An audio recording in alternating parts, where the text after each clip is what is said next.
Hello বন্ধুরা, welcome back to my channel. বন্ধুরা, তোমরা সবাই কেমন আছো? আশা করি তোমরা সবাই খুব ভালো আছো এবং আমিও খুব ভালো আছি।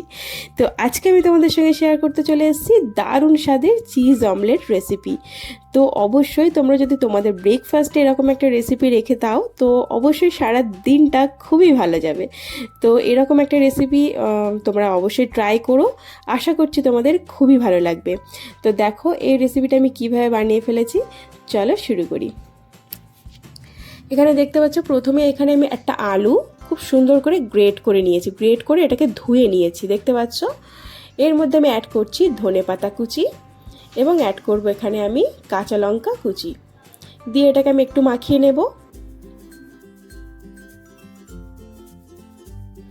এরপর দেখো এর মধ্যে অ্যাড করছি আমি পরিমাণ মতো নুন এবং অ্যাড করছি এখানে আমি গোলমরিচের গুঁড়ো দিয়ে আমি হাত দিয়ে এটাকে ভালো করে মাখিয়ে নিচ্ছি। অবশ্যই এখানে হাত ইউজ করতে হবে। সো খুব সুন্দর করে আমি এটাকে মাখিয়ে নিচ্ছি।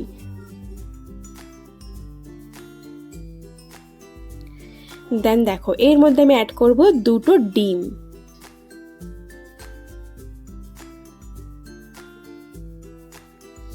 এরপর এটাকে খুব সুন্দর করে মাখিয়ে নেব।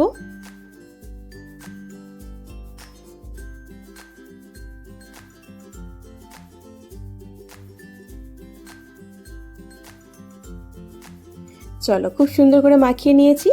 অন্যদিকে কড়াইতে আমি দিয়ে দিচ্ছি বন্ধুরা বাটারটাকে সুন্দর করে চারপাশে আমি লাগিয়ে নিচ্ছি।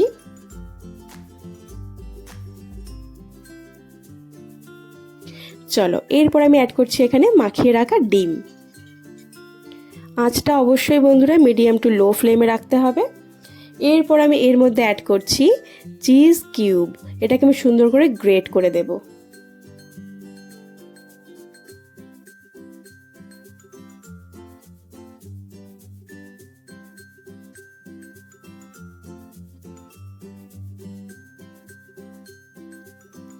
এরপর অ্যাড করছি এখানে আমি মোজারেলা চিজ।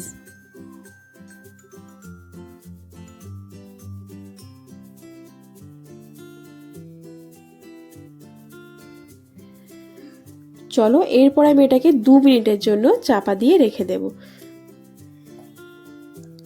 দেখো দেখতেই পাচ্ছ কত সুন্দর ব্লেন্ড হয়ে গেছে। এরপর আমি এটাকে উল্টিয়ে দেব। এটাকে খুব সুন্দর করে ফ্রাই করতে হবে বন্ধুরা।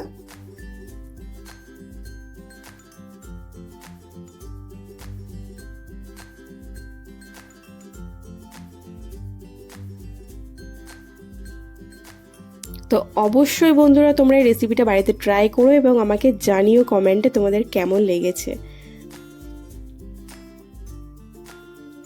তো চলো দুটো সাইড এখানে দেখতেই পাচ্ছ খুব সুন্দর করে ফ্রাই করে নিচ্ছি। আর অবশ্যই আঁচটা মিডিয়াম টু লো ফ্লেমে রাখতে হবে, একদম হাই ফ্লেমে এটাকে ফ্রাই করা যাবে না, তাহলে ভিতরে আলুটাও সিদ্ধ হবে না এবং চিজগুলো পুরোটাই বেরিয়ে আসবে। সো দেখো একদম ডান হয়ে গেছে এখানে আমার চিজ অমলেট রেসিপি। তো আমার ভিডিওটা তোমাদের কেমন লেগেছে অবশ্যই আমাকে কমেন্টে জানিও এবং ভালো লাগলে একটা লাইক কমেন্ট শেয়ার করে দিও। এবং দেখো এর উপর দিয়ে আমি দিয়ে দিচ্ছি ধনেপাতা কুচি দিয়ে দেন এটাকে আমি সার্ভ করব। তো অবশ্যই তোমরা তোমাদের ব্রেকফাস্টে এরকম সুন্দর একটা রেসিপি রেখো, দেখবে দিল একদম গার্ডেন হয়ে যাবে। সো চলো যারা যারা এখনও পর্যন্ত আমাকে আমার চ্যানেলটি সাবস্ক্রাইব করোনি অবশ্যই চ্যানেলটিকে সাবস্ক্রাইব করে পাশে থাকা বেল আইকনটি প্রেস করে দিও এবং যারা এই ভিডিওটা ফেসবুক পেজ থেকে দেখছো অবশ্যই আমার পেজটিকে ফলো করে নিও। তো চলো সবাই খুব ভালো থেকো, সুস্থ থেকো, দেখা হচ্ছে আবার নেক্সট অন্য কোনো রেসিপির সঙ্গে। চলো টাটা।